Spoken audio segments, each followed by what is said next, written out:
5, 4, 3, 2, 1, 0.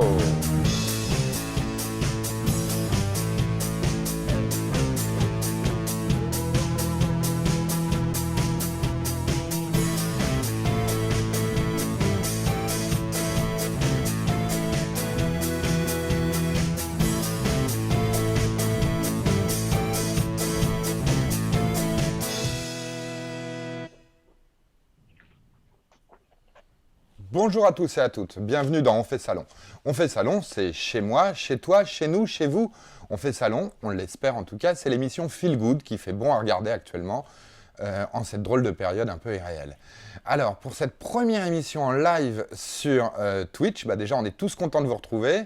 Donc l'émission se déroulera désormais à chaque fois le mercredi et le vendredi en live. Donc n'hésitez pas surtout à poser vos questions dans le chat. Pendant le chat, on vous répondra. Alors les chroniques de cette émission, on va vous filer des bons plans, des astuces, des trucs sympas. Concrètement, on va vous parler de la série Devs qui vient de se terminer et qu'il faut regarder à tout prix. On va vous parler du tout nouvel iPhone qui casse les prix, un cost killer. On va vous parler de livres pour enfants et d'activités pour les enfants, ce qui est loin d'être inutile dans la période actuelle.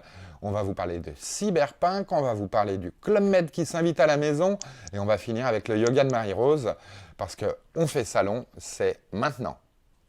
Alors bonjour tout le monde, comment vous allez? Bonjour. Salut. Salut Marie-Rose. Bonjour tout le monde. Salut Steph. Salut. Yeah, tout le monde va bien? Ouais, salut Stig. Ouais. Tu vas bien? Marjo? Bonjour. Ouais. Tu vas bien aussi? Ça va. Jia? Ouais, Bon. super bien. Bon, tout le monde va bien. Alors Jia, t'es toujours à Taïwan? Je suis toujours à Taïwan. Ça va bien à Elle bouge pas Taïwan? d'une semaine à l'autre. Oui, ça change pas.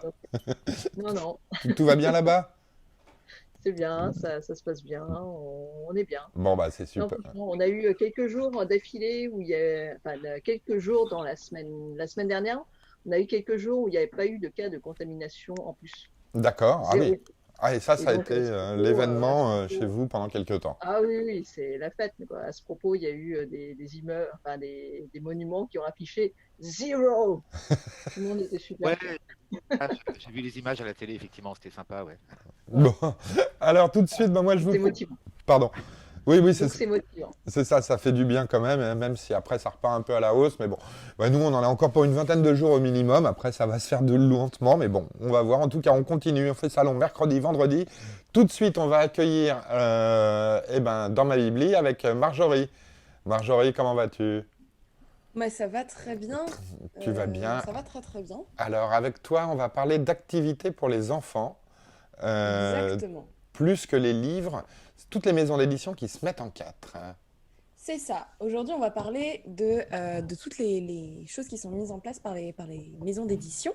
Il y a plein en fait de choses qui sont mises en place sur Internet, autres que les maisons d'édition, sur les bouquins, etc. Mais en fait, il y en a tellement que j'avais un peu de mal à décider de quoi parler. Donc, j'ai décidé de faire un focus sur trois maisons d'édition aujourd'hui. Mhm. Voilà. Et de parler de quelques petites choses mises en place par ces maisons d'édition que j'ai trouvées super chouettes. D'accord. Alors, Donc, là, on commence par l'école des loisirs. Ouais, Normalement, si tout marche bien. c'est bon, on y est. L'école des loisirs. Yes. Ouais. On commence par l'école des loisirs. Donc, l'école des loisirs, j'adore ce qu'ils proposent.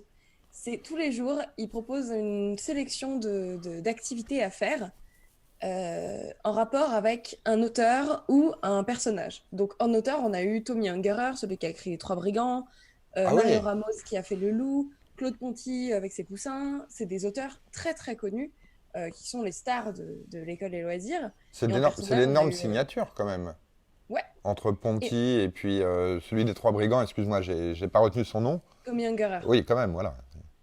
Voilà. Et en personnage, on a eu Cornebidouille, la sorcière Cornebidouille, Elmer l'éléphant, Simon le lapin.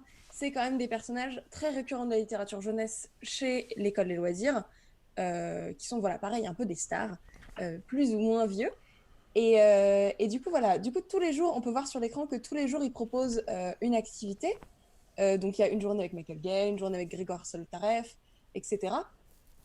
Et dans ces activités proposées par jour, il y a du coloriage, des fabrications maison. On peut passer sur l'image suivante. Tout de suite, hop.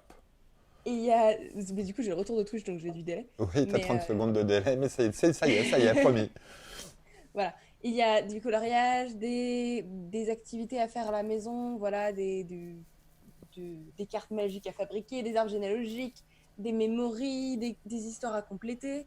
Il y a aussi une histoire lue par jour qu'on peut normalement en fait trouver dans des DVD écoles des loisirs qui sont disponibles avec plein d'histoires différentes où en fait c'est un format où il y a une image et c'est lu par-dessus avec des effets de zoom, des petits sons, etc. Donc ça rajoute quelque chose à la lecture.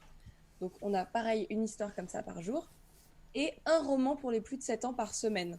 Donc cette semaine par exemple c'est Mahou et Monsieur Poussin. C'est un super programme. C'est vraiment super bien. Vraiment, j'ai découvert ça et j'étais impressionnée par ce qu'ils font et par les ressources qu'ils mettent en avant tous les jours pour réfléchir à un thème autour d'un auteur ou d'un personnage et sortir toutes ces activités, Oui, c'est ça, etc. ce sont des activités différentes en plus à chaque fois qui Ouais. sont proposées. Oui. Tous les jours, c'est différent. Il y a des jours où on peut trouver des interviews, etc. Donc, c'est vraiment quelque chose de constructif et d'intéressant à faire avec les enfants. Mais il n'y a pas que eux qui font des choses. Il y a Didier Jeunesse, qui est aussi un éditeur que j'aime beaucoup, qui a une chaîne YouTube. Alors, c'est beaucoup plus simple, hein. Mais ils ont une chaîne YouTube sur laquelle on peut retrouver des histoires racontées et des comptines.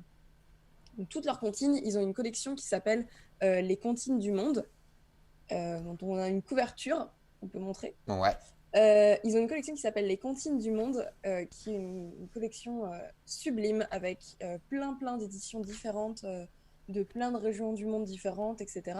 Avec à chaque fois des comptines.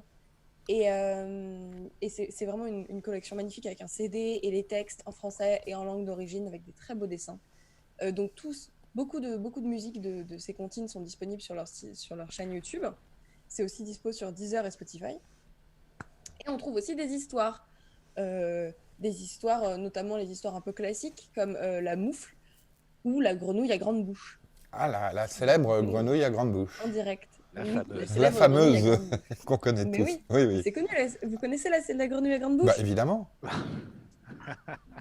Bien sûr, Stéphane, t'as l'air, depuis le primaire, je crois que j'ai dû connaître cette histoire. Ouais. Bah voilà. Et la Ouah. moufle, est-ce que vous connaissez l'histoire de la moufle? Ah non, tu peux nous Par la contre, non. raconter? La moufle, Oh, non. Marie-Rose, tu Non. connais l'histoire de la moufle? Non plus, je la connais pas. c'est une histoire un peu plus récente par rapport, mais c'est une histoire quand même très connue, où il y a une moufle qui est posée dans la neige, et peu à peu, les animaux qui cherchent à se protéger du froid vont se cacher dans la moufle. Donc ça commence par une souris, puis un lapin, puis un renard, puis je sais plus exactement, mais on finit par un ours. Et la moufle finit par craquer Ah ben oui. et exploser, et tout le monde se retrouve dans la neige. Donc c'est un type d'histoire qui est assez récurrent de on rajoute 1 plus 1 plus 1 plus 1 et au final tout tombe, comme par exemple de Didier Jeunesse également, le bateau de Monsieur Zouglouglou, qui Ah est bah également oui. disponible sur leur chaîne YouTube, qui est une histoire pareille où on a un bateau et on a une grenouille, un lapin, un chat, une souris, et puis d'un coup il y a une puce qui saute dans le bateau et tout est tout. Ah tout bah cool. oui, mais les puces, oui. Donc on est sur un type d'histoire récurrent. Et voilà. Donc ça, c'est des choses proposées par Didier Jeunesse, des collections que moi j'aime beaucoup particulièrement, personnellement, qu'on peut regarder sur leur chaîne YouTube. Et il y a une troisième maison d'édition qui fait beaucoup de choses, c'est Bayard. Pas des Et moindres. pour Bayard, il y a deux choses dont je veux parler. Alors, il y a leur site qui s'appelle Bayam, qui est voilà, un site pour les enfants de 3 à 10 ans, donc avec deux rubriques, une rubrique pour les 3-6 et une rubrique pour les 7-10. Avec diverses activités. Donc, par exemple, pour les plus petits, on peut retrouver La cabane à histoire, qui est une espèce de petite série où c'est des enfants qui vont dans une cabane et se racontent des histoires et tout ça, qui est un truc qui a beaucoup de succès dans ma médiathèque. Il y a beaucoup de gens qui l'empruntent et des familles qui les réempruntent encore et encore et encore. C'est un peu surjoué au niveau des enfants, mais le jeu des enfants est un peu surjoué. Oui. Mais ça plaît beaucoup quand même. Donc on a ça. Pour les un peu plus grands, et il y a certaines choses qui sont aussi dispo pour les plus petits, hein, mais ça se regroupe beaucoup dans les deux catégories. J'ai regardé un peu les deux. Il y a des choses qui sont disponibles dans les deux.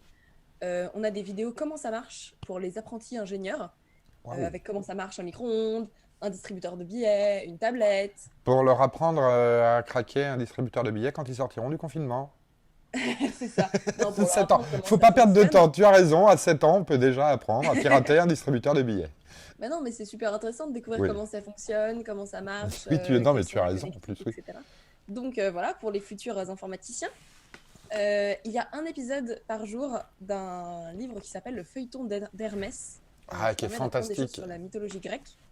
Donc là, on en est au 81e épisode, je crois, aujourd'hui. Sur 100. Je sais pas s'il y en a 100. Je crois que si.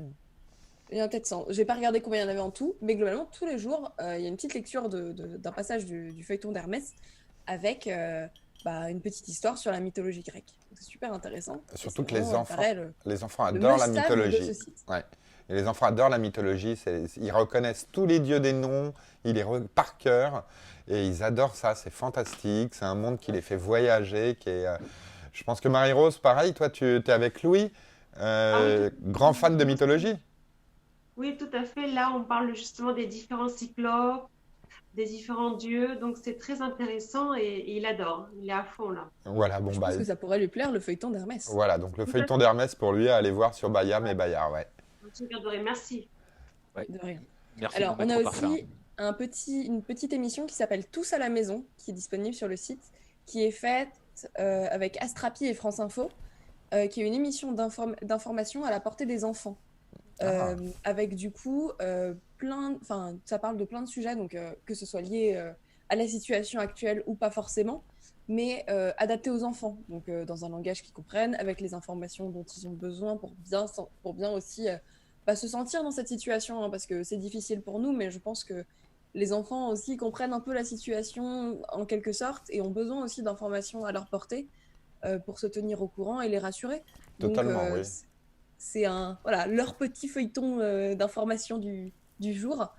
Pas toujours du coup tourné sur la situation actuelle, mais qui peut leur apporter des clés. Mais c'est important et on se rend compte que beaucoup de médias commencent à faire des choses en effet pour les enfants ou font depuis longtemps. Il y a les podcasts de France Info dont tu parleras peut-être dans une autre chronique.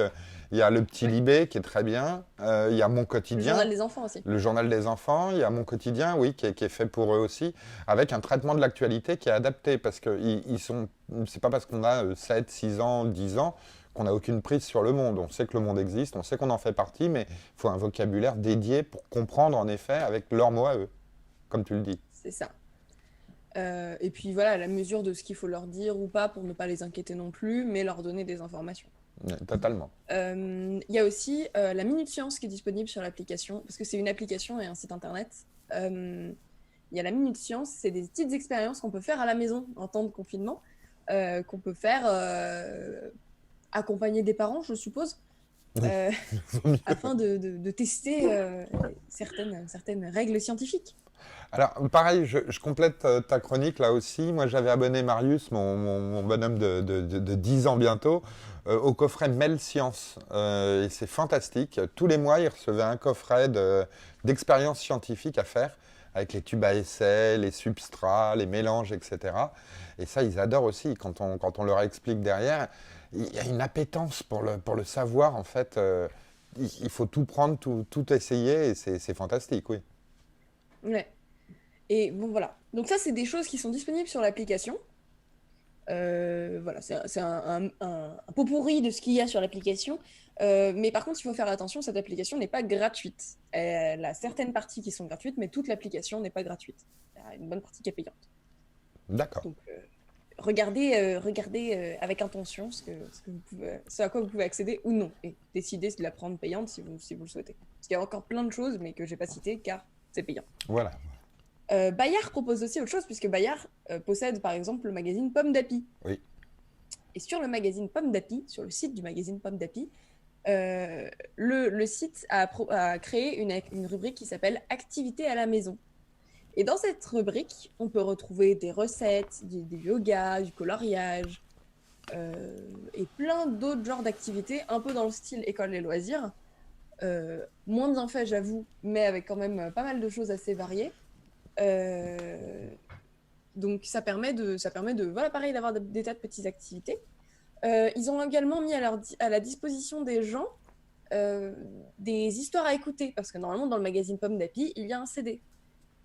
Et au lieu de mettre ce CD, du coup cette fois, ils ont mis à disposition des gens gratuitement toute la dernière saison des histoires qui étaient disponibles dans les Pommes d'Api. Donc vous pouvez les écouter directement sur le site, il y en a une douzaine, ouais.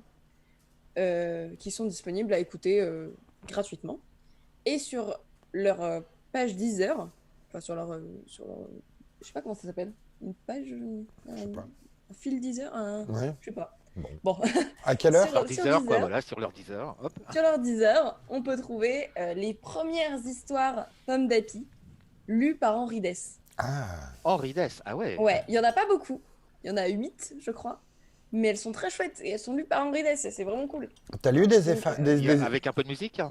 Il les met un petit peu en musique, non? Il y a les petits fonds musicaux, mais pas, ils D'accord. chantent pas. Ouais. Mais c'est quand même des histoires lues par Henri Dess. Et Ah bah oui. c'est quand même super chouette. Donc voilà, c'est un petit tour de ce que j'ai pu trouver au sein de ces maisons d'édition, mais il existe plein d'autres choses que vous pourrez voir, chercher par vous-même, etc. N'hésitez pas à regarder sur les sites des maisons d'édition que vous aimez bien pour voir s'ils proposent des choses. C'est toujours disponible. Je sais que Léna fait quelques trucs, met à disposition des mangas et tout ça, et des BD, mais c'est un peu plus pour adultes. Et puis la semaine prochaine, j'aborderai d'autres choses Eh ben. mises à disposition par France Info et France Culture. ouh, bah écoute, en tout cas, merci Et beaucoup. 10 heures pour la semaine prochaine. Et 10 heures, à 15 heures. Hein. Merci beaucoup Marjo, parce que pour tout cet éventail de possibilités pour les enfants, parce que c'est vrai que c'est pas facile pour tout le monde de les occuper actuellement, et surtout de les occuper intelligemment, et de manière ludique. Et là, c'est vraiment sympathique, en effet, parce qu'ils ont plein de choses, comme tu le dis, que ce soit de l'audio, du manuel, de la lecture, du bricolage. Il y a une profusion, et toutes les maisons d'édition vont à fond là-dedans. Et comme tu l'as dit, une bonne partie est gratuite. Marie-Rose, toi, tu fais un petit peu ces activités avec Louis, ou vous êtes plus dans votre rythme habituel? Non, là, on écoute, je sais pas, Jamie, vous savez, c'est le scientifique pour les enfants. Oui, Ouais, celui de On n'est pas couché. avec Ah, la... de On n'est pas Voilà. couché, n'importe quoi. De C'est pas sorcier, pardon. C'est pas sorcier, oui, Voilà. qui est fantastique. Ouais, ils adorent les enfants, c'est pas sorcier, ouais. Et donc là, tous les jours, il donne une minute, tu sais, chez lui, et il explique toutes les choses vraiment intéressantes, ludiques pour tout le monde. Et même les professeurs, les enseignants, donc s'occupent de sa chaîne, tellement D'accord. qu'il est vraiment regardé et apprécié. Donc vraiment, Ouais. les enfants l'adorent, et tous les jours, on regarde ça avec mon mari, tous les trois, quoi. C'est vraiment très sympa. Eh ben, écoute, Parce c'est qu'il est sûr. vraiment très bien, ce Jamie, hein. Ah oui, il est bien, oui. Bon, bah, un autre truc que tout le monde adore aussi, c'est retrouver Stig. Très belle transition pour sa chronique sur Devs. Stig, à tout de suite, tu es là? Coucou. Je suis là. Ah, Stig. Alors, eh ben, écoute, on va passer tout de suite sur mon écran et puis on va voir quelle série tu as décidé de nous parler aujourd'hui. À toi la main, à toi l'honneur. Ok. Donc aujourd'hui, je vais vous parler de Devs, qui est une série qui n'est pas du tout pour les enfants, ou alors Non. des enfants vraiment très spéciaux qui seraient peut-être en fac, par exemple. Parce que- Donc c'est une mini-série en 8 épisodes qui est diffusée sur Canal. Actuellement, enfin, on a terminé les 8 épisodes, mais elle est encore disponible, c'est le moment donc d'en profiter. C'est une série qui, j'imagine, va griller le cerveau des fans de Black Mirror et exalter celui des nerds qui s'interrogent encore sur le sens de la vie à l'ère du big data. C'est ce Beau que j'ai programme. trouvé, Waouh. C'est dit. avec beaucoup de concepts et de profondeur. Mais on peut compter sur son auteur pour être à la hauteur, justement. Il s'agit d'Alex Garland, qu'on a découvert dans les années 90 avec son premier roman qui s'appelait La plage, que j'ai retrouvé, regardez. J'ai La plage Original, le premier, dans ta bibliothèque monstrueuse. voilà, dans ma bibliothèque. J'ai retrouvé celui-là. J'ai pas retrouvé hélas Tesseract, qui était le deuxième et que j'aime aussi vraiment beaucoup et que je vous recommande. Donc, à l'époque, Danny Boyle a repéré ce roman et l'a adapté en faire La plage, le film. Et par cette occasion, il est devenu son scénariste sur 2 films qui sont 28 jours plus tard et Sunshine. Des Il a références quand même. Et ensuite, vers 2015, enfin 2014, il a commencé à faire à réaliser ses propres films qui sont Ex Machina et Annihilation. Donc aujourd'hui, la série Devs était plutôt attendue. En tout cas, moi, quand j'ai appris qu'il faisait cette série, ça m'a vraiment fait chaud au cœur parce que je l'apprécie depuis vraiment très longtemps et j'étais contente de voir ce qu'il était devenu et qu'il passe à quelque chose dans une série. C'était prometteur. Donc, quel est le pitch de Devs? Ouais. Il s'agit d'une société qui s'appelle Amaya, qui est une société leader dans la Silicon Valley et qui développe dans un grand secret un ordinateur surpuissant Et donc, elle a à son service un jeune informaticien qui s'appelle Sergueï et qui est vraiment brillant. Il travaille sur l'IA et il est promu dans une division dont personne ne sait rien qui s'appelle Devs, justement. Mais au terme de sa première journée dans Devs, il disparaît mystérieusement et il est retrouvé sans vie dans un bois sur le campus de Amaya le lendemain. Donc, sa petite amie, qui est aussi une informaticienne de chez Amaya, Lily Chan, n'est pas convaincue par la version officielle qui conclut au suicide et s'engage donc dans une enquête qui va bousculer toutes ses convictions, les nôtres aussi, et la nature même de la réalité. Rien que Donc, ça. je pense que ça, c'est Alex Garland, donc justement, voilà. Je pense qu'il est temps de regarder la bande-annonce. Bah, tout de suite, et puis je vais te laisser nous commenter un peu ce qui se passe sur la bande-annonce, puisqu'on l'a sans le son, et Stig. D'accord. Ok, donc là, on dévoile l'intérieur de Dev, c'est un peu le saint des saints. Là, Sergueï apprend qu'il est en train de découvrir sur écran ce dont il s'agit. Là, on voit Alison Peel qui joue Cathy, c'est un personnage vraiment extrêmement fascinant. Visuellement, Ouais. on a des images qui sont très léchées, très épurées, j'allais dire d'une Oui, propreté. On a c'est le style d'Alex Garland dans ses derniers films. D'ailleurs, dans Ex Machina, c'était déjà le cas. Il a gardé la même équipe, le chef opérateur et le décorateur. Je crois qu'il s'appelle Mark Bigby. Il y a un grain particulier, oui, dans l'image. Hein. Je vous en parlerai un peu plus tard donc de l'aspect esthétique de la série. Donc là, on vient de voir Forrest, qui est le dirigeant, l'entrepreneur qui est à la tête de Amaya. Voilà. Donc là, vous voyez un peu les différents personnages, parce qu'en fin de compte, c'est une série qui mélange les genres, mais qui va vous tenir en haleine de bout en bout. Franchement, je vous recommande de vous engager dedans. Maintenant que tous les épisodes sont disponibles, vous allez pouvoir vous faire 8 heures d'intensité, d'expérimentation. Vous allez en ressortir vraiment changé, je dirais.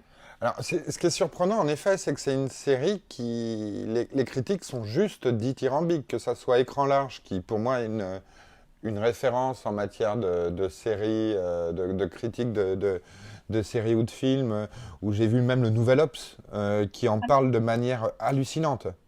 J'espère qu'on va mettre le lien vers la critique d'Écran large, parce que j'ai lu Oui. beaucoup de critiques.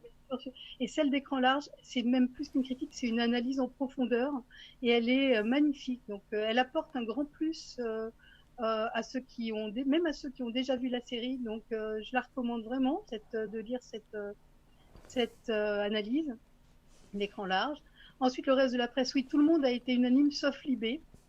Libé n'a pas trop aimé, je ne me rappelle plus leur raison précise, mais bon, ils étaient une voix un peu détonnante dans le reste. C'est souvent le cas avec l'IB. Hein. en matière de culture, etc., ils ont souvent des avis assez. Je pense que même Télérama a dû aimer cette série, j'ai pas eu l'occasion. Oh, bah alors, si Télérama l'a aimé, alors c'est que c'est bien. Voilà, c'est ça. Enfin, Télérama, c'est bon. Alors. Ah ouais, ouais. Oui, si on a Télérama, le Nouvel Obs et Écran large ensemble, on a la série du... Ouais. Alors, pour toi, c'est Je crois même... que le journal de Mickaël a aimé aussi, c'est bien. C'est ça. Il y a le monde encore. Hein. Oui, le monde. Pour toi, Stig, c'est carrément une des meilleures séries de toutes ces dernières années. Ah oui, pour moi, oui. C'est une série qui est vraiment unique en son genre. Donc, elle va plaire à des gens qui ont, par exemple, aimé Watchmen, qui ont aimé Westworld, ce genre-là. Mais elle n'est pas comparable non plus vraiment, parce qu'elle a sa voix propre. La lenteur, est-ce qu'elle ressemble en termes de lenteur à, je ne sais pas si tu l'as vu, Too Old to Die Young qui est Non, je ne l'ai pas vu, mais alors au niveau lenteur, j'ai vu Tales from the Loop. Hein, oui, oui, dont tu nous as parlé la semaine dernière, qu'on peut revoir sur YouTube. Lenteur assumée et voulue. Là aussi, le rythme n'est pas très très rapide, mais il est intense et surtout, il est ponctué de chocs qui font qu'on ne s'ennuie jamais en fait. Il y a des moments qui vont être peut-être un peu contemplatifs, mais c'est loin d'être le seul fond de la série. C'est une série qui mélange les genres. C'est en même temps un techno-thriller, une histoire d'amour, un roman d'espionnage, mais surtout, ce qui est le plus important dedans, c'est que c'est une réflexion métaphysique et philosophique qu'on voit rarement à la télévision. Et il prend le Donc, temps de le faire en 8 heures, mais pas trop non plus en fait. C'est ça aussi qui est intéressant, c'est que c'est un format court, pas de saison 2, ça n'a pas de sens. non, vraiment pas de saison 2, ça aurait pas de sens du tout. Disons que plus on va se rapprocher du noyau, du cœur de ce qu'est Dev et de l'algorithme quantique qu'est Dev, plus les intrications vont devenir complexes et dérangeantes et déstabilisantes pour même notre modèle mental du monde. Tout Donc simplement. après, ça aurait vraiment pas trop de sens d'avoir une suite.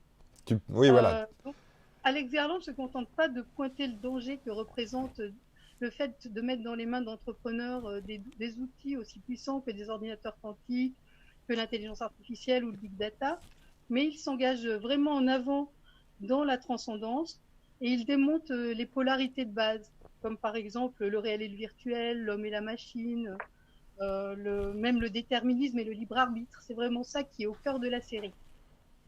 Donc on est sur des thèmes qui sont lourds, mais qui ne sont pas difficiles à regarder. Non, c'est pas difficile à regarder parce que justement c'est habillé d'une façon tout à fait. L'image est même parfois aussi forte que le propos. C'est jamais lourd à regarder. C'est pas verbeux, jamais. Si vous voulez, on peut regarder le petit interview l'extrait où Alex Garland explique, il tente d'expliquer ce qu'est Dev et c'est vraiment pas facile pour lui parce que même quand on regarde les interviews que le casting complet a pu faire au Comic-Con, des choses comme ça, c'est assez drôle parce qu'ils doivent expliquer que c'est une série qui parle de tout. Et franchement, c'est difficile et c'est drôle, mais ils le prennent avec humour en tout cas et ils se sont vraiment éclatés à le tourner. D'accord, on va regarder ça. Alors juste avant, on a Skyplace06 qui nous dit « Salut, j'adore ce que vous faites, très innovant ». Écoute, merci à toi. Et surtout, puisqu'on te voit là, n'hésite pas à nous poser des questions au fur et à mesure des chroniques. Là, on est sur Devs, on va regarder un petit extrait. Après, on va parler du nouvel iPhone. Après, on va parler du Club Med qui s'invite à la maison. Donc, n'hésite pas, toi aussi, à participer directement et à poser des questions, à faire salon avec nous, pour faire simple. Tout de suite, on regarde ton petit extrait. On y va. Oh yeah, that's exactly the kind of thing I'm not very good at. You know what I'd really say is I'd say it's a show about ideas. It's a show about a sort of confrontation with some really big and really strange ideas that I've done my best to understand from other people and then relay to others. And I think if you are the kind of person that is interested in big, small, strange thoughts, then Devs will give you something to really think about. All right, well, that's it. Thank you so much. That was a pleasure. Et voilà, retour au plateau virtuel. Donc, non, ce qui est intéressant aussi, c'est qu'il y a énormément de séries innovantes actuellement à la télé, en fait. On a été gâtés et on l'est encore un petit peu. Disons que c'était celle que j'attendais avec le plus d'impatience, tu vois, chaque semaine actuellement. Celle-là, maintenant qu'elle est finie, je me rabats sur d'autres choses, mais c'est pas pareil, quoi, tu vois. Et j'espère que je vais inciter d'autres gens à avoir ce même plaisir, même si là, ils n'auront pas à attendre une semaine entre chaque épisode. Donc, je peux vous parler un peu des personnages, si vous voulez. Allez-y, vas-y rapidement, les 2-3 principaux personnages, oui, et puis après, on va voir avec Gia. Forrest est incarné par Nick Offerman, qui est un acteur que je connaissais pas parce que j'ai jamais regardé Parks and Recreation. Des gens connaissent peut-être, mais il était un personnage comique avec une tête vraiment connue dans cette série. Et là, il a une allure de gourou de Décati complètement défait, et il est hanté par une tragédie qui justifie des choses vraiment qui justifie à peu près tout dans ses actions. Ensuite, il y a Alison Peel, vous voyez qui c'est ou pas? Donc, c'est une actrice qui en ce moment, on voit beaucoup. Là, elle est dans la peau de Cathy, elle dirige le département Devs. Elle est vraiment glaçante. À certains moments, elle joue d'une façon tellement impassible que ça fait frissonner, mais c'est un personnage qui est pourtant très vivant et très humain. Et c'est difficile de faire les deux en même temps, mais c'est vraiment ce que réussit à faire Alex Garland dans cette série, c'est de marier les contraires et d'en faire quelque chose qui dépasse la somme des deux. Donc je vais vous parler en quelques mots. Bon, je n'évoque pas je vais encore quand même parler de Jamie, qui est un personnage vraiment attachant et qui joue à Dark Souls, pour ceux qui jouent aux jeux vidéo. Il n'a pas une vie facile et il joue à Dark Souls Ça dans, aide. dans la série, quoi. Et il y a aussi un personnage vraiment, un psychopathe, mais vraiment incroyable, qui était dans Fight Club. Donc vous verrez si vous le reconnaissez. Donc pour conclure, je vais vous quand même parler un tout petit peu de la forme. La musique est super importante. La musique a une bande son vraiment hallucinante qui mêle des choses comme du chant grégorien, du free jazz, les compositions qu'on a pu connaître dans Annihilation, dans les derniers, dans Ex Machina, et même dans Black Mirror, parce que Ben Salisbury et Geoff Barrows composent pour toutes ces séries. Elle soutient parfaitement le côté expérimental de la série qui amène dans des effets poétiques, étranges, et comme tu l'as dit tout à l'heure, une image épurée, hypnotique, grandiose et minimaliste à la fois, qui est vraiment la patte de Alex Garland. Donc, je sais pas si... Bah, t'en as parlé en tout cas avec, t'as argumenté, tu nous as fait ressentir avec passion. Moi, je sais que c'est dès que j'aurai fini Tales from the Loop, puisque je m'y suis mis suite à ta précédente chronique qu'on peut revoir sur onfaitsalon.tv, je vais me mettre à cette série-là aussi. Qu'est-ce que vous... Oui, dis-moi, Stig, est-ce qu'il y aurait pas une petite critique de Google aussi en fond à travers cette série? Est-ce que tu nous parles d'un personnage qui s'appelle Sergei? C'est quand même pas totalement innocent, non? Sergei, surtout, il s'appelle comme ça parce qu'il est russe et que ça a une importance, tu vois, dans la série. Mais Ouais. est-ce que Sergey Brin, tu veux dire, de Google? Bah oui. Ah oui, mais pas vraiment. Disons que oui, il y a quelque chose qui met en pas en porte-à-faux, mais qui parle des GAFA là-dedans. Simplement, c'est pas aussi direct. Même s'il y a des références. Je sais pas si Sergey est vraiment une référence à Google. Dans la série, ce que j'ai trouvé comme référence, moi, il y a pas mal de références visuelles à 2001 l'Odyssée de l'espace. J'espère que les gens pourront les trouver parce que c'est sympa de les voir comme ça. Mais bon, évidemment, on pense quand même au GAFA, même si c'est Amaya et peut être une sorte de GAFA, au moins pour l'attrait qu'elle a sur les plus grands programmeurs, tu vois, et codeurs et stratèges de l'IA qu'il peut y avoir sur la place et qui veulent tous s'y rendre. Bon, bah écoute, c'est très clair. C'est sur Canal Play, c'est ça? Non, c'est sur MyCanal. Pardon, MyCanal, oui. Oui, après, c'est visible donc sur la chaîne. Au départ, ça a été tourné pour FX Hulu, la plateforme de streaming de Fox. Et je pense qu'on peut peut-être le voir par ce biais-là si on n'est pas abonné à MyCanal ou à Canal. D'accord, bah écoute, je te remercie beaucoup. Si vous avez regardé cette série ou si vous la regardez, n'hésitez pas à nous donner votre avis aussi, à commenter. Ce sera très intéressant, ou nous dire quelle série vous aimeriez bien que l'on évoque. En tout cas, voilà, Dev, c'est une des plus grosses séries, une des séries événements les plus marquantes de ces dernières années pour Stig, et pas que pour Stig en tout cas. Autre événement aussi qui fait un petit peu de bruit, qui est arrivé quasiment en catimini, on va le voir ça avec Gia tout de suite. Gia, tu es là? Oui. Oui. Oui, ça va, ouais. Oui, c'est vrai que maintenant que tu en parles, cet événement est arrivé en catimini, là où on avait l'habitude d'avoir des grandes conférences, des keynotes suivies par des millions de gens dans le monde. Et bien là, c'est tombé comme ça, pof, d'un coup, la surprise, sans prévenir. Sans grande conf, sans Apple Center rempli et bondé, évidemment. Ouais. Mais c'est super bizarre en fait en ce moment, toutes ces annonces tech comme ça. Et donc l'annonce, on t'en a parlé tout à l'heure, donc c'est l'annonce du nouvel iPhone SE de chez Apple. Et donc on va en parler rapidement. Alors SE2, SE20, SE 2020, SE. Alors, ça s'appelle le SE2, mais pour éviter la confusion avec l'ancien SE sorti en 2016, en fait, on l'appelle le SE 2020. Comme ça, c'est plus clair. D'accord. C'est plus simple. Et puis, comme ça, on sait que c'est 2020.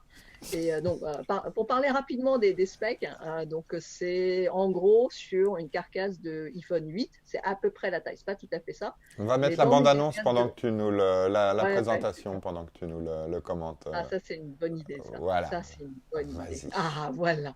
Donc, dans une carcasse qui ressemble au iPhone 8, ils ont mis le plus de techno d'aujourd'hui qu'ils ont pu. Donc, en gros, ils ont mis la puce, le processeur principal, c'est celui du iPhone 11. Il y aura donc un écran qui sera assez beau. Et comme c'est un design en fait du iPhone 8, on garde le Touch ID, donc c'est-à-dire le bouton pour ceux qui n'ont jamais pu se faire en fait Face ID. Hein. Ok. Donc pour ceux qui n'ont jamais pu s'y faire en fait à la disparition de tous les boutons, eh bien ce bouton va rester sur ce modèle-là. Après, au niveau des caméras, il y aura juste un capteur sur le dos et un autre capteur sur l'avant pour le selfie. 12 mégapixels plus 7 mégapixels, donc c'est tout à fait honorable. En plus de ça, on aura tout le soft récent d'Apple pour traiter les images, pour traiter les données. Et donc, on aura droit à tous les modes photo, toute la science des couleurs de Apple pour que nos photos soient très belles. Et donc, pour l'instant, on n'a pas encore l'information sur quel capteur photo sera dans cet iPhone. Par contre, on peut déjà tabler sur le fait que ce sera au moins aussi bon que le iPhone 8. Donc, vu que ce iPhone SE est unofficially le iPhone 9. D'accord. Ouais.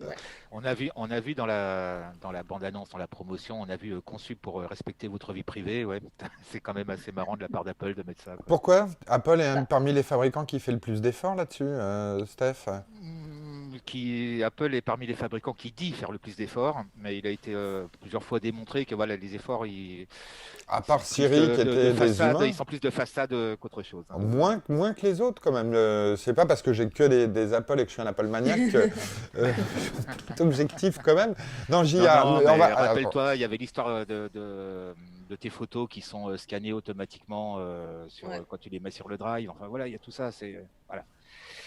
Ouais, mais après, Apple, c'est pas celui sur lequel je tirerais en matière de privacy. Il y en a d'autres. Non, c'est peut-être pas le premier, mais je trouve qu'il c'est pas le seul. On va dire que c'est pas le seul, voilà. On va pas rentrer dans ce débat-là parce qu'on va vraiment bifurquer du sujet. Oui, là, le débat, c'est le débat du low cost de qualité, alors. Voilà, et donc le gros intérêt de ce iPhone SE 2020, c'est son prix hyper attractif.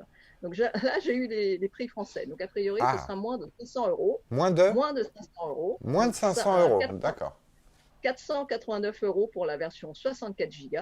Attendez, je m'affiche de prix. Et 539 € pour la version 128 Go.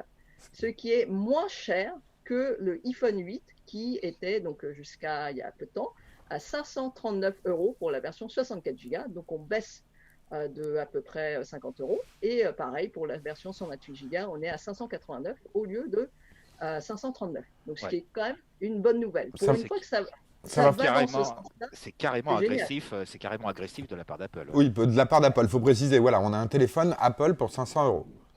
Voilà. Et donc, je trouve que cette stratégie-là de la part d'Apple est très intéressante à l'heure actuelle. Parce que Apple était quand même la marque qui a lancé la vague des téléphones super chers. Je ne sais pas si vous vous souvenez, quand le iPhone 10 est sorti, il coûtait 1 000 €, voire plus. Et les prix se sont envolés depuis avec tous les constructeurs qui s'y sont mis. Donc Samsung et puis aussi d'autres qui veulent absolument gagner beaucoup d'argent sur les téléphones flagship, ce qu'on appelle les flagships. Alors, ça va flinguer le marché de l'occasion pour les iPhones, ça. C'est une des conséquences. Ça, c'est clair. Parce que là, on aura un iPhone qui est plus performant que le 8 et qui sera proposé moins cher que le 9. Et là, on n'est pas très loin, en fait, du prix d'occasion, donc du coup, du 10 ou du XR ou du 11, qui sont proposés souvent 1 an, 2 ans après, pour beaucoup moins cher sur le marché de l'occasion. Effectivement. Donc, Apple cherche, avec ce téléphone-là, à occuper un marché sur lequel ils avaient disparu. Parce qu'on ne pouvait plus trouver un téléphone à moins de 500 € dans leur gamme. Et donc, tous les gens qui étaient chez Apple qui ne voulaient pas dépenser autant d'argent dans un téléphone, ils sont allés ailleurs. Ils sont allés chez Xiaomi, ils sont allés chez Google, ils sont allés chez OnePlus. Alors justement, on a Skyplace 06 qui nous dit 489 €. Ne vaut-il mieux pas se tourner vers un Xiaomi, valeur montante du marché? Alors ça, c'est un autre débat. Moi, c'est ce que j'ai. J'avoue, je me suis tournée vers Xiaomi.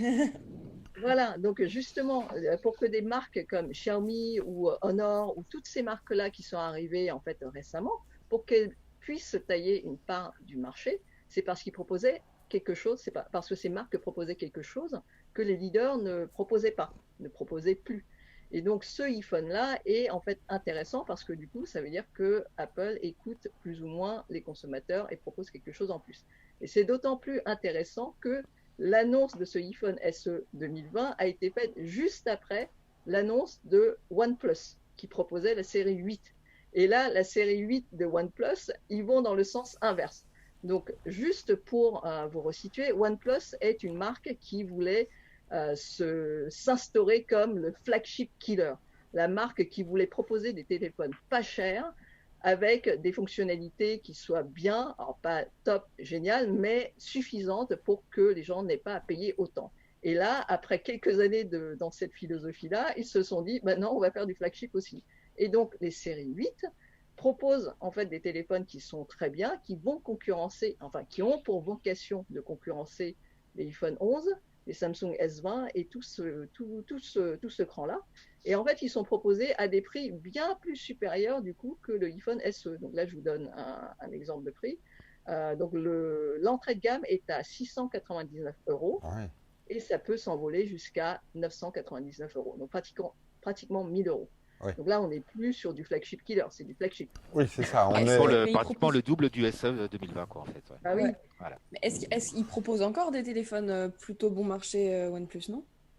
Oui, mais ce sont les anciennes gammes. D'accord, Là, ils sont plus dans les nouvelles gammes de téléphones bon marché. Voilà, dans la conférence de presse qu'ils ont faite, enfin la conférence de présentation au monde entier sur Internet en streaming, euh, ils n'ont proposé que ces deux options. Donc D'accord. le 8 ou le 8 Pro. Et ils n'ont pas présenté d'autres modèles qui soient en dessous de la barre des 700 € en fait. 699, donc moins cher. Donc c'est quand même assez étonnant. Et là où ça m'a encore fait plus rire, c'est que donc Xiaomi aussi a lancé une gamme, donc les Mi 10 à 799 € jusqu'à 999 €, et Google Pixel qui avait un modèle qui était à peu près dans les mêmes prix que le SE. Donc il s'agit du Google Pixel 3a. Donc on a la vidéo maintenant. Donc ce modèle-là était fait justement pour attirer les gens qui voulaient un smartphone tout à fait honorable et qui pouvait offrir une qualité de photo à la hauteur. Et donc ce smartphone-là, maintenant, il est à peu près au même prix que ce que propose Apple pour le iPhone SE. Donc voilà, c'est juste pour moi assez étonnant intéressant que les rôles soient inversés maintenant. Oui, ce qui est C'est surprenant le pour... flagship killer qui devient flagship et le flagship qui devient un flagship killer. Donc Ça devient compliqué pour toi Ouais. et pour tous les On est internautes qui perdu, te hein. suivent sur ta chaîne JA Ouais. de Moi, Tech. Alors, on a une J'ai quand question même, sur ça me Internet, pose deux Steph. questions. Ah, vas-y, Avant, on en Internet profite d'abord. puisqu'on a quand même un des premiers sur notre live qui est là qui joue le jeu avec nous, donc on va profiter de ces questions. Il nous dit... Une des premières, ou peut-être une des premières. Ou on une sait des pas. premières. Intéressante question, la différenciation par le bas avec une stratégie de domination par les coûts. Beaucoup de marques ont essayé et finissent par couler. Motorola, HTC, etc. Là, ça n'arrivera pas a priori. Apple a une tonne de cash. Non, mais c'est peut-être pour ça que OnePlus et tout ça ont remonté en fait. peut-être que ça les fera réfléchir justement pour revenir sur des créneaux sur lesquels ils voulaient en fait s'imposer. Donc ils se sont imposés, mais là ils auront un concurrent de taille. Mais là l'avantage de Apple en fait par rapport aux autres marques, c'est qu'ils ont quand même un bagage technologique très conséquent. Ils ont déjà des designs. En fait, quand on parle du design du iPhone 8, c'est pas pour rien en fait qu'ils ont repris un design qu'ils ont un petit peu tweeté et puis arrangé pour remettre les choses qu'il y a dedans. Ils ont aussi les économies d'échelle, c'est-à-dire que là ils ont mis la puce A13 qui est la même que dans leur téléphone haut de gamme. Donc s'ils les prennent déjà pour les téléphones haut de gamme, eh bien, le fait qu'ils en prennent d'autres encore pour leurs téléphones moins chers, eh bien, ça leur coûtera toujours moins cher. Et ensuite les ingés qui ont déjà bossé des années sur les téléphones flagship, eh bien, s'ils prennent déjà le bagage technologique et qu'ils les repassent sur le SE, en enlevant forcément certaines choses, eh bien, ça coûtera moins cher aussi en ingénierie. Donc, c'est quand même des gros avantages qu'ils ont et le fait qu'ils puissent proposer ça, c'est aussi pour que le parc de iPhone soit toujours en fait conséquent et qu'ils puissent proposer beaucoup de services, qui puissent en fait faire tourner le App Store, Oui, parce que tout un tas de choses et d'écosystèmes de chez Apple. parce que là, Donc, il y a un vrai intérêt en fait à étendre, à étendre ou au moins à garder le parc de iPhone installé aussi grand. surtout qu'Apple est en train de légèrement changer de métier ou de développer un autre aspect de son métier qui est le service. Tu viens de parler de quelques mots de l'App Store, mais il y a l'Apple Play, leur système de jeux vidéo, de location de jeux. Il y a l'App Store, il y a TV qui devient phénoménal avec quelques programmes qui commencent à être intéressants sur des thématiques sociales et autres. Apple devient fournisseur de contenu. Ils bénéficient de leur parc, mais ils sont fournisseurs de contenu aujourd'hui. Ils concurrencent Netflix et Steam en même temps. Bah oui, et c'est là où l'argent se fait aussi. Le C'est fait ça. que chaque utilisateur paye 1, 10, 20 euros par mois en plus du prix du téléphone, eh ben, c'est toujours en fait beaucoup plus d'argent gagné sur le soft et les services, comme tu dis, de l'argent qui rentre sans qu'il y ait trop de recherche et développement en même temps en plus. Oui. Donc voilà. Donc si vous êtes intéressé pour acquérir en fait un nouveau téléphone, un nouveau smartphone, regardez-y de plus près. Oui, surtout Ouais, que puis on là- verra quand il passera d'occasion, il sera encore plus intéressant. Ah ouais. Ah bah ouais. mais comme c'est dit sur le chat, la stratégie, Voilà, elle ils est vont claire déplacer. aussi. C'est faire changer les téléphones des utilisateurs qui disposaient d'un 6 ou d'un SE tout simplement aussi, en effet. Ouais, Et ouais, d'attaquer c'est ça. la Et- concurrence, ouais. Ouais, et le fait qu'il y ait toujours ce bouton, donc j'en ai parlé rapidement tout à l'heure, en fait, je connais beaucoup de gens qui ne veulent pas passer sur le tout touch des Ouais. nouveaux iPhone. En fait, ils J'en sont fais allergiques. J'en fais Voilà. partie, ouais. Mm, Moi, je m'y suis mise et c'est vrai qu'au début, tu as quand même un moment pour apprendre le truc, il y a une logique en fait.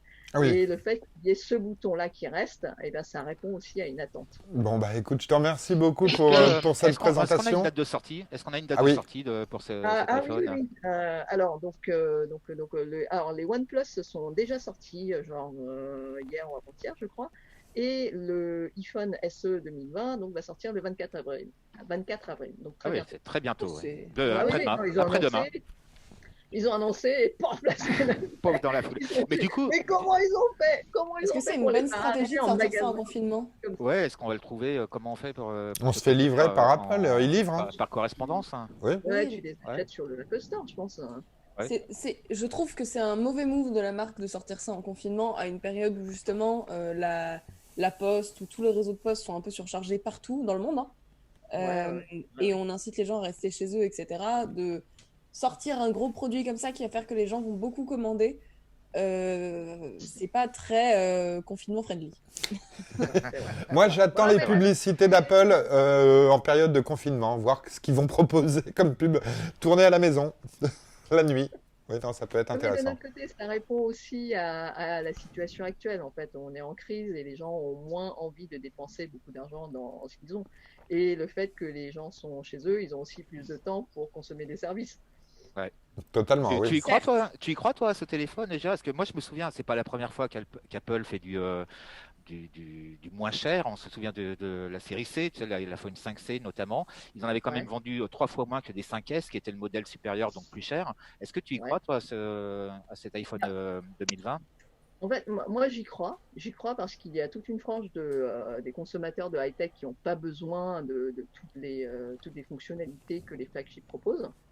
Donc en gros, 4 caméras dans un téléphone, il y en a beaucoup, ils s'en servent jamais.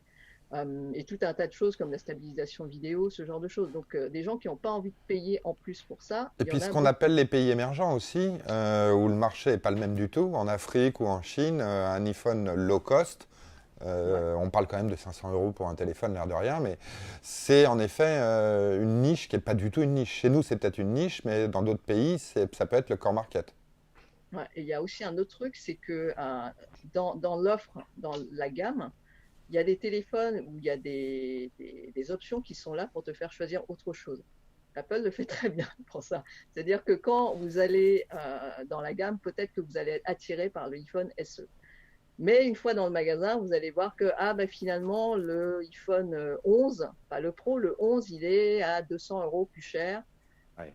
Bon, peut-être qu'on va plutôt passer sur ça. Et une fois qu'on est sur le 200 € plus cher, on se dit, ah ben non, en fait, je veux pas le 64 gigaoctets, je veux le 128 gigaoctets. Et du coup, on craque 300 € de plus que ce qu'on avait prévu de dépenser au départ.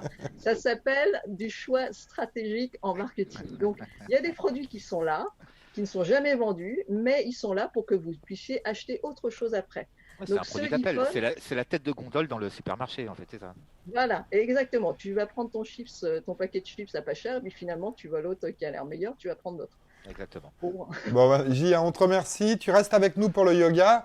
Rapide présentation de... On devait normalement accueillir Yann avec sa rubrique qui nous a été présentée pour Dans mon cyberspace.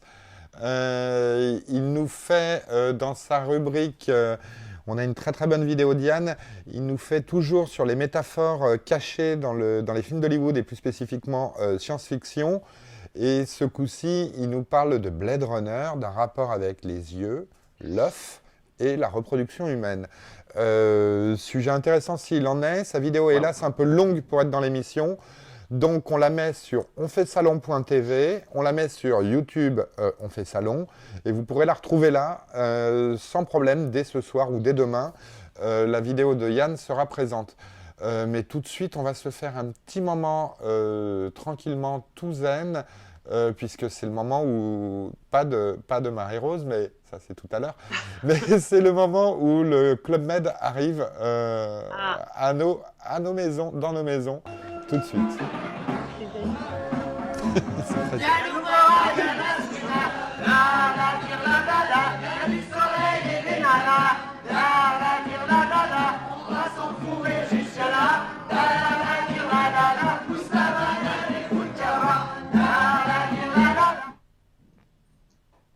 Alors, il y a du soleil, il y a des nanas, Voilà. tout ça. La célèbre chanson des bronzés, effectivement, j'espère que vous avez tous chanté au moins dans vos têtes. Je ne vous ai pas entendu, mais hein, Larla Dirla Dada.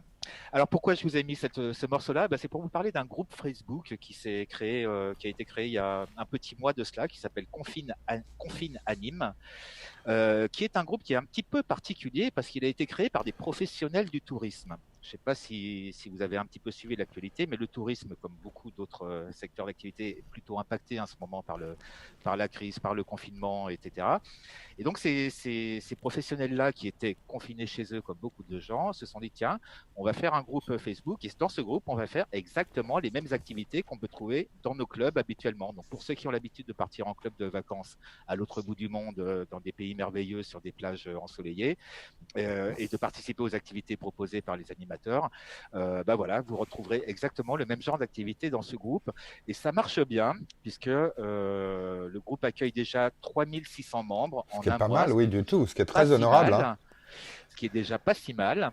Et il vous propose des activités 7 jours sur 7, du matin au soir. Alors je vais partager mon écran avec vous pour que vous puissiez vous rendre compte un petit peu de ce à quoi ça ressemble. Et pendant ce temps, je vais accueillir Jérémy qui nous a rejoint dans l'émission. Oui, Marie-Rose se demandait qui était Jérémy, on n'a pas pu te répondre, Marie-Rose. Bonjour, ah pardon, c'est Voilà. Alors, Pardon. Jérémy, pourquoi tu es avec nous aujourd'hui? Parce que tu fais partie de ce groupe, tu es un des animateurs, un des premiers participants, un des fondateurs, on peut dire. Alors, bonjour à toutes et à tous déjà. Salut Jérémy, merci d'être là.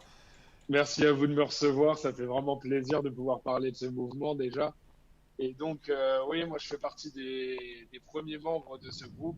En fait, ça a été créé par un ancien directeur de l'animation d'une grosse société de tourisme qui a fait faillite en 2019, pour ne pas citer de nom. Et en fait, ils ont eu l'idée de créer ce groupe Facebook où en gros, on allait pouvoir retrouver la même convivialité, le même programme et le même encadrement que dans un club de vacances en Espagne, en Grèce, en Italie, dans les Caraïbes, etc.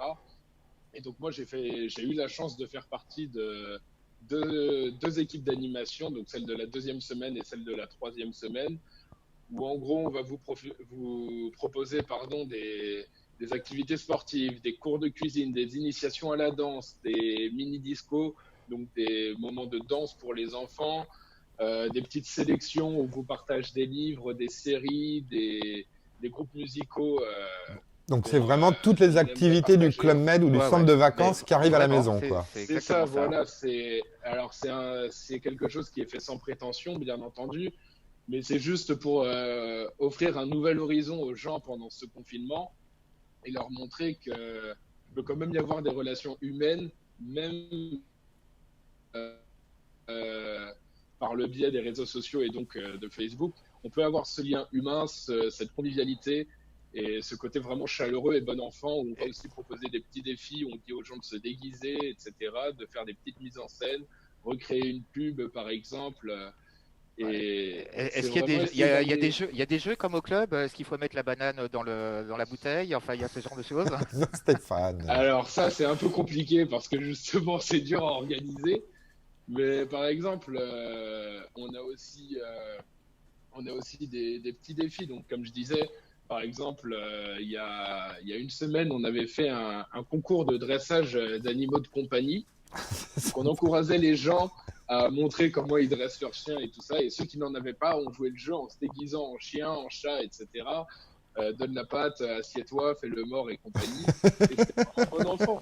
C'est vraiment entraîner les gens dans des délires qui leur changent vraiment l'esprit, quoi.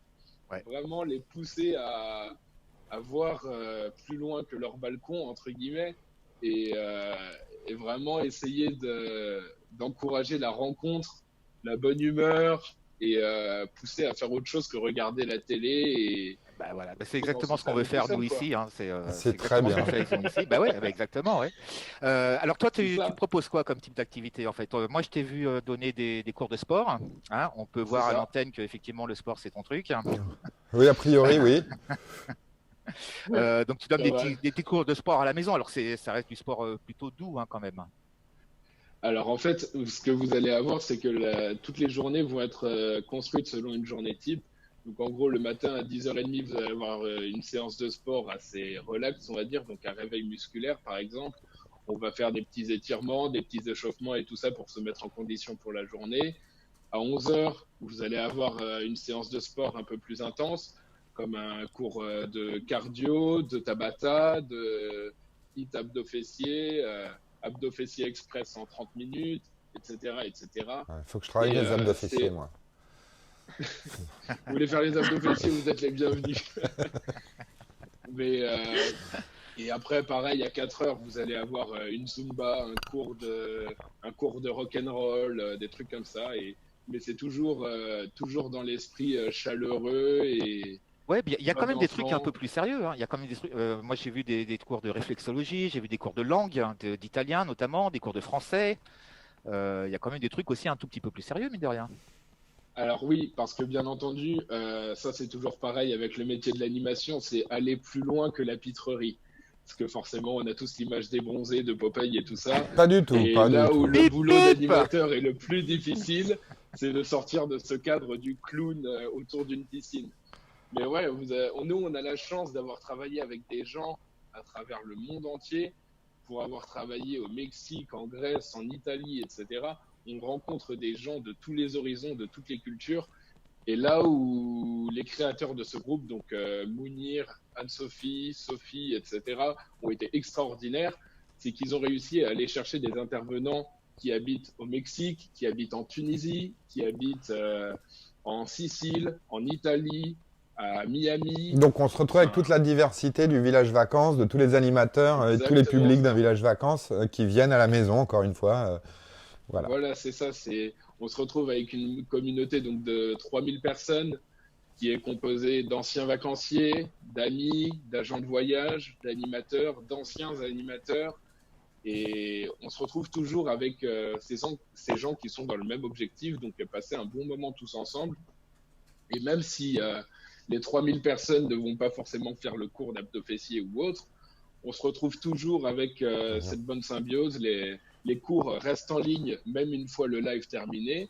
Ouais. Donc, même quelqu'un qui ne veut pas se lever à 10h30 pour faire le réveil musculaire, par exemple, peut le refaire à midi ou en plein milieu de l'après-midi. Ça reste très décent, oui. Redonne-nous le nom de la page du groupe Facebook.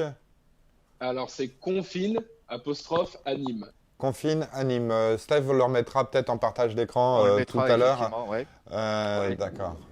Ouais, alors, et toi, Jérémy, alors on va peut-être dire, donc on se connaît un petit peu, Jérémy, il faut quand même dire les choses, hein, parce que Jérémy a la chance infinie d'être mon neveu. Oui, ce qui n'est pas négligeable. Ce qui n'est pas négligeable, effectivement. Et donc, parce que je connais ton parcours, du coup, mais dis-nous quand même un petit peu où tu es parti faire l'animateur, toi, depuis que tu fais ce métier. Alors, ça va faire bientôt 6 ans que je suis dans ce boulot, que je suis dans l'animation. Et on a à peu près 2 saisons par an, donc une d'été, une d'hiver.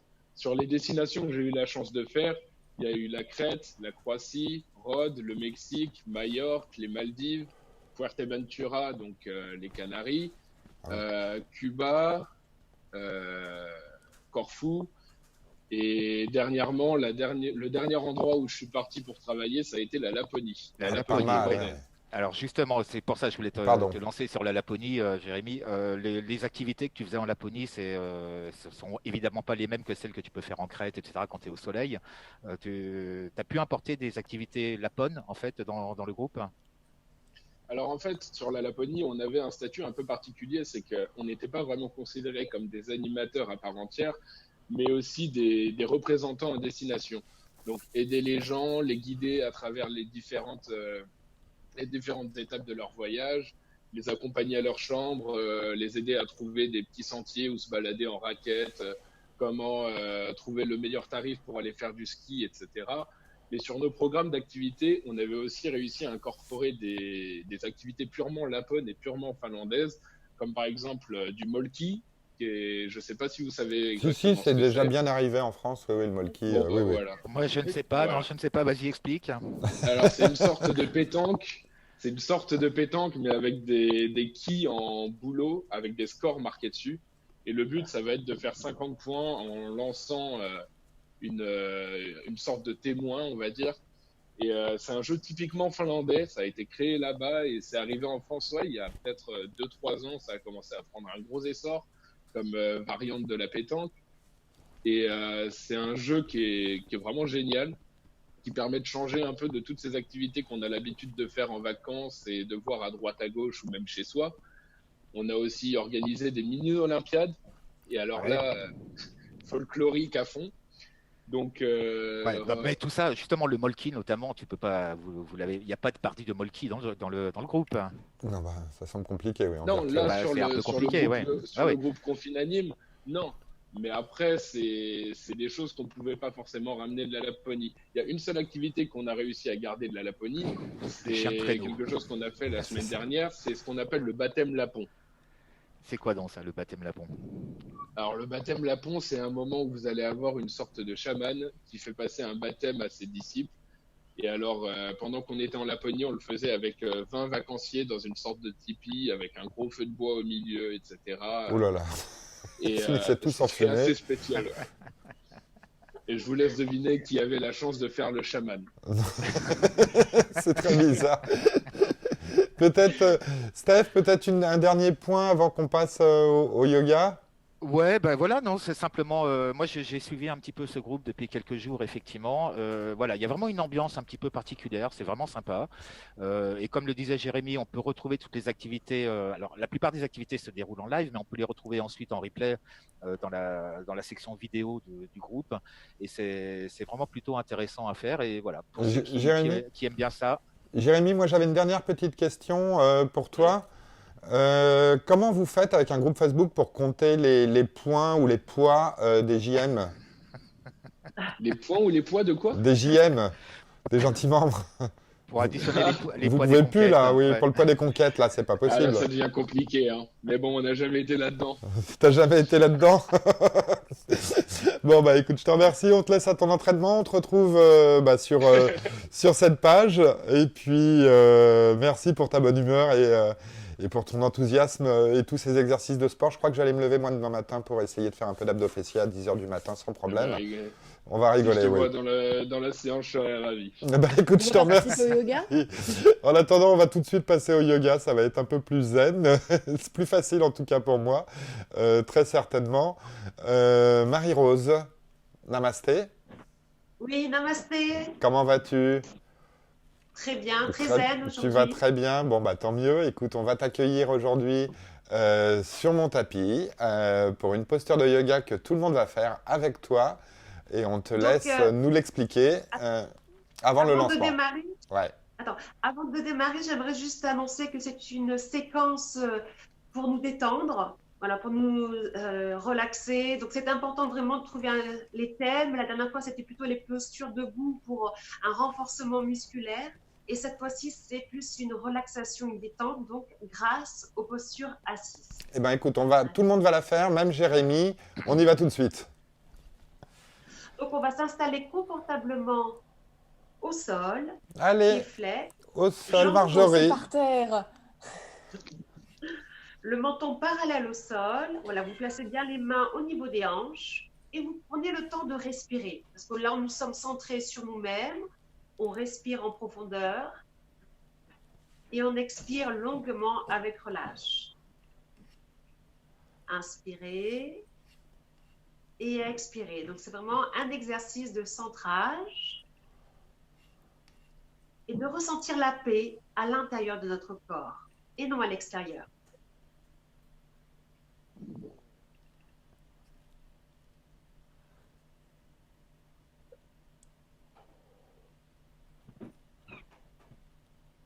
Ensuite, vous placez le pied droit à l'intérieur de l'aine.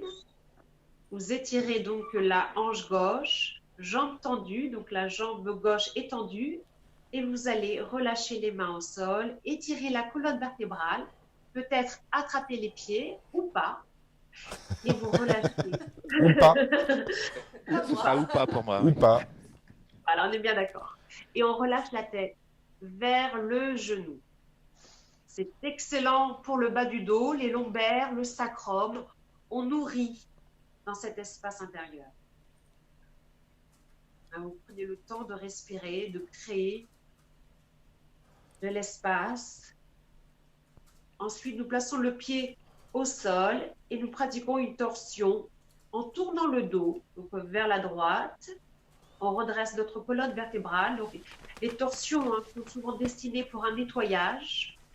Voilà, merci Seb. J'essaie de nettoyer le pied. Marjorie se débrouille beaucoup mieux que moi. Marjorie est très bien. Marjorie est très bien, oui. Marjorie a fait des progrès depuis oui. le début. Oui, oui. On sent qu'elle est allée voir les chroniques sur le site ou sur la chaîne YouTube et qu'elle a refait toutes les poses de yoga une par une, oui. Non, ça va. Aujourd'hui, c'est plutôt facile. Ben oui, tu vois, c'est les postures de relaxation accessibles pour tout le monde. Alors ça, donc on fait la même chose. C'est accessible impec. Tu vois, voilà. Je m'adapte. C'est Sylvain qui nous parle dans le chat. Tiens. Ensuite, nous faisons la même chose de l'autre côté. On relâche. Cette fois-ci, vous allez ressentir un étirement à travers la hanche gauche. Et on peut ressentir que ce n'est toujours pas la même chose. Les deux hanches sont différentes. Donc, c'est intéressant vraiment d'observer et accueillir vraiment les ressentis que vous pouvez. Je peux toucher mon pied de ce côté-là. Ouais. Sovan qui est là, qui est venu nous dire bonjour sur le chat, comme tu disais Marjo, et qui dit si je fais ça, je pense que mes jambes vont s'envoler dans l'espace, mais je vais le tenter. J'espère qu'on la retrouvera vendredi pour sa recette quand même, qu'elle va pas se casser entre temps. Cette fois-ci, nous plaçons donc le pied gauche au sol et on va tourner de l'autre côté. Voilà. Donc on fait toujours les mêmes choses en changeant de jambe. Allez. Moi, j'ai un très bon rôle. Donc là, on va aller un peu plus dur. Marjorie, tiens-toi prête. Vas-y. Dans un instant, on va ouvrir les deux jambes. Là, on va respirer encore à travers la torsion. Non, mais t'as pas fini, d'accord. Mais moi, je pensais que c'était fini. Non, pas encore. C'était un teasing. Parce que je regarde là-bas, donc je vois pas. On redresse bien la colonne vertébrale. Non, Sovan, on ne cuisinera pas tes jambes vendredi.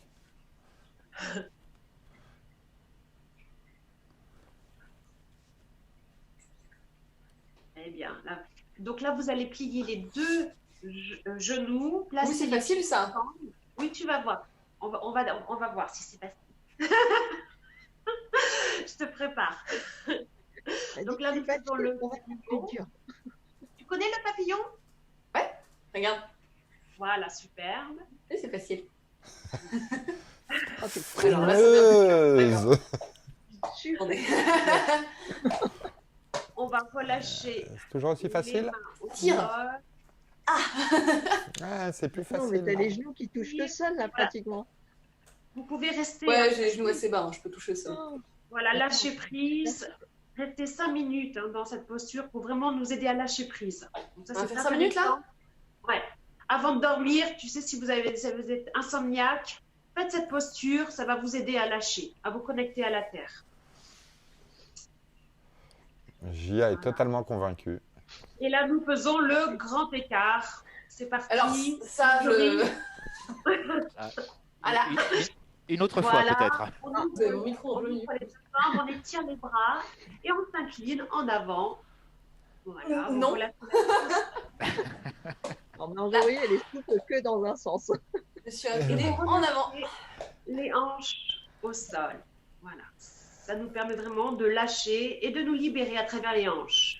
Bah écoute, merci Et beaucoup là, Marie-Rose. Pour... Devant toi, Marie-Rose. Oui, on s'incline pas aussi bien que toi, mais je te remercie beaucoup pour cette séance. Alors pour les aficionados de yoga, et pour ceux qui en ont tous un petit peu besoin, c'est-à-dire beaucoup d'entre nous, on peut te retrouver 2 fois par semaine par ton site, sur YouTube, non, sur Zoom, pardon. Voilà. Précise un petit peu, s'il te plaît. Oui, donc on peut se retrouver tout à l'heure à 18h sur Zoom directement. Vous m'envoyez directement votre email et je vous envoie l'invitation. Donc c'est tous les mercredis et les dimanches à 18h pour un cours de Hatha Yoga les mercredis et méditation les dimanches de 18h à 19h. D'accord. Bon, bah écoute, je te remercie beaucoup. Namasté, Marie-Rose. Et puis, bah, merci à tous d'être venus et d'avoir participé à cette première en live. Ouais, c'était génial le live. C'était sympa, on était super contents. Merci à vous tous d'avoir été là aussi, d'avoir posé vos questions sur le chat, d'avoir participé avec nous. Je vous salue tous. Salut Ciao. Steph, salut Marie-Rose, Merci salut beaucoup. Stig, salut Jérémy, on t'a pas vu faire du yoga Je peux pas, je suis en jean. Tu sais, moi, les dernières semaines, je l'ai fait en jean. Hein. Il n'y a qu'aujourd'hui que j'ai un sarouel. Oui. Dans quel état maintenant le jean? C'est ça la question. Franchement, il va bien. Hein. Il va bien. Je suis pas assez souple pour faire des trucs de fou, donc ça va. Bon, bah, merci à tous, à bientôt. Et je vous salue. N'oubliez surtout pas de liker, de partager, de vous abonner, de partager. Je le répète, mais parce que c'est important. Si vous avez aimé l'émission... On peut partager 2 fois. Ouais, on peut partager 2 fois, oui, et puis il faut être généreux. Donc vraiment, voilà, si vous avez aimé l'émission, n'hésitez pas à la faire connaître. Nous, on sera contents, et puis ça nous motivera encore plus pour continuer. On se donne rendez-vous dans 2 jours, vendredi, 15h, pour le prochain live. À bientôt, ciao. Salut tout le monde. Salut. Beaucoup. Allez.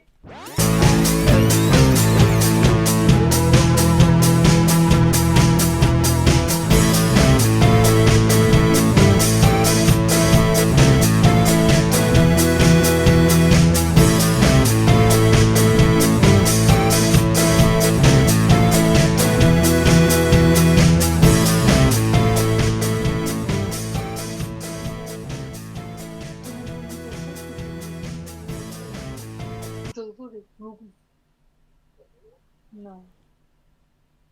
Oula. Et voilà. Bah, merci à tous. C'était Bah, bien. c'était très bien.